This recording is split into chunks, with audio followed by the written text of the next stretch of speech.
is better than cure. Kaya para magkaroon ng mas malusog na pamumuhay, daanin natin ito sa disiplina sa sarili at sa pagkain. Puntahan naman natin si Maring Zuzi.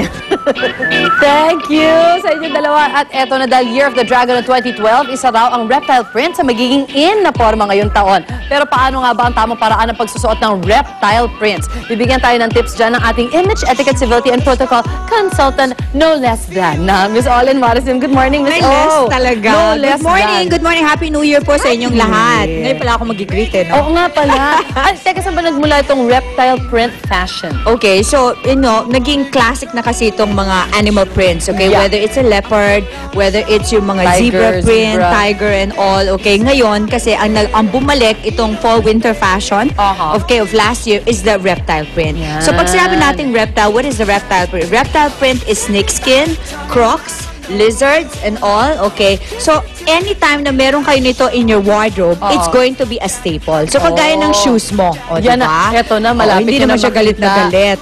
May konting and it's something also lang, nice diba? kasi to play it up with color. So, pag meron kayo niyan, it is nice and good to have it. It is always nice and good to have it in your closet. Kasi it's an accent piece and it's a classic piece nowadays. And I think that more and more women nowadays, mas brave na sila mag-animal print. Dati talagang piling-pili mo yung tao na para, tapos mapapating ka, wow, lakas ng loob. Correct. Ngayon, may something, Nakita mo ang pantalon ko, direct. Hindi ho yan ang balat ko. Hindi. Pampelikula lang ang linya, ha? Ayan. Okay. Oh, beautiful. So now, okay, we're going to focus on the reptile print, which is the snake skin. Kasi it's been so in now since last year, and now it's coming in again for spring, summer. Okay? So, but of course, there's always a twist. At paano ba ito tamang suotin? Okay? First off, we're going to talk with our model, itong ating first model, si Red. Tama ba ako? Are you red? There you are. You are red, okay? Dahil naka-red ka.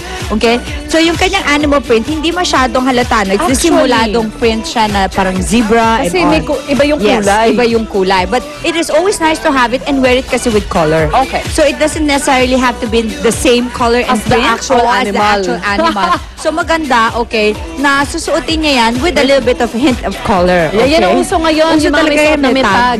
Yan. Uso kami dalawa. So, ang next natin, ang ating next model ay si Michelle, okay? So, Michelle is wearing now the evening wear, the black dress na snakeskin. Yan, snakeskin. So, if you notice, up close, snakeskin yung print ng kanyang damit. There you go. So, syempre ito, kung naging ibang kulay ito, medyo nakakatakot na. No? Yes. So, medyo disimulado siya. It now came in black. Okay, muted siya. And then now, of course, for the evening wear, parang medyo maganda yung kanyang detail of the fabric. Okay?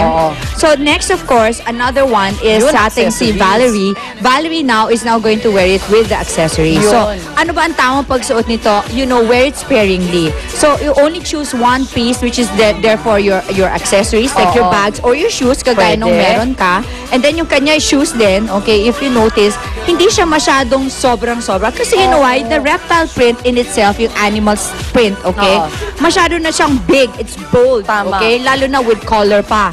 So, if you wear it disimulado, mas maganda siya. Use it sparingly, kumbaga. Okay, yes. Pero may iba mga naka-full dress, katulad na itong isa so sa ito gitna na lang natin. to. Okay, wag ka na magle-leopard shoes, magle-leopard accessories. Muted accessories na black na lang. Nakakatakot na yan pagka masyado ka na. Baka Palabang ka na. Baka mangat ka na niyan. Oo, parang palaban. So, like what I'm wearing now is something that you could wear for the office.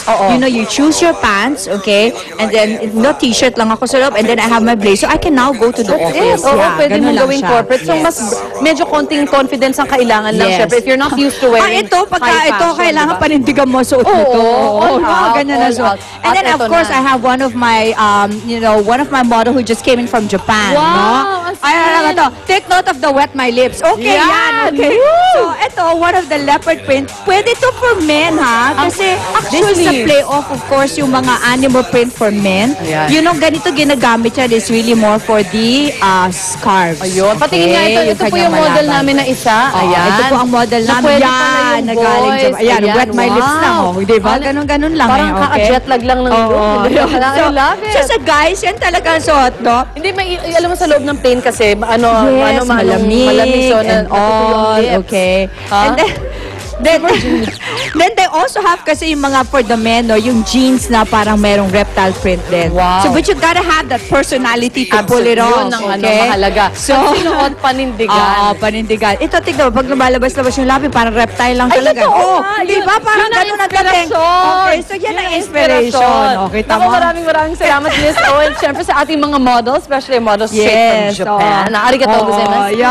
At mga kapuso, walang masaya sa masama sa pagsunod sa uso, pero Yes. laging tandaan, mas mahalaga pa rin pagkakaroon ng kumpiyansa sa sarili. Yes. Pinag-uusapan natin at pagiging komportable Sabi niyo sa sa style na suot. suotin That's niyo. right. Yes, babalik pa Okay. unang hero. Just shoot for the stars.